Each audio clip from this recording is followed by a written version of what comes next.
Once upon a time, there was a beautiful young girl named Cinderella. She lived with her wicked stepmother and two stepsisters who treated her cruelly. They made her do all the household chores while they lived a life of luxury. One day, a grand ball was announced in the kingdom. The prince was seeking a bride, and every eligible maiden in the land was invited to attend. Cinderella longed to go to the ball, but her stepmother forbade her from attending, giving her extra chores to keep her busy. As Cinderella worked sadly in the kitchen, her fairy godmother appeared before her.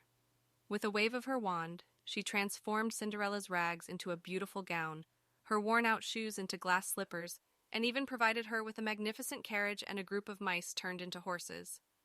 Fairy Godmother warned Cinderella that the magic would only last until midnight, and that she must return home before then. Overjoyed, Cinderella set off to the ball, looking radiant and elegant. When Cinderella arrived at the ball, the prince was immediately captivated by her beauty. They danced all evening, and Cinderella felt like she was living a dream. However, as the clock struck midnight, she remembered Fairy Godmother's warning and hurriedly fled the ball, leaving one of her glass slippers behind. The prince, determined to find the mysterious maiden, set out to find the girl whose foot fit the glass slipper.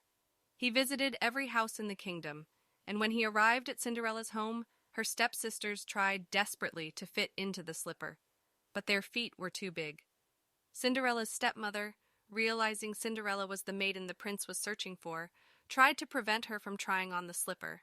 However, the prince insisted, and when Cinderella's foot slipped perfectly into the glass slipper, everyone knew she was the one. The prince recognized Cinderella as the girl he had danced with at the ball. Overjoyed, he asked her to marry him, and she gladly accepted. Cinderella forgave her stepsisters and stepmother, and they all attended the wedding. And so, Cinderella and the prince lived happily ever after in the palace, and Cinderella's kindness and grace transformed her life from one of hardship to a true fairy tale ending.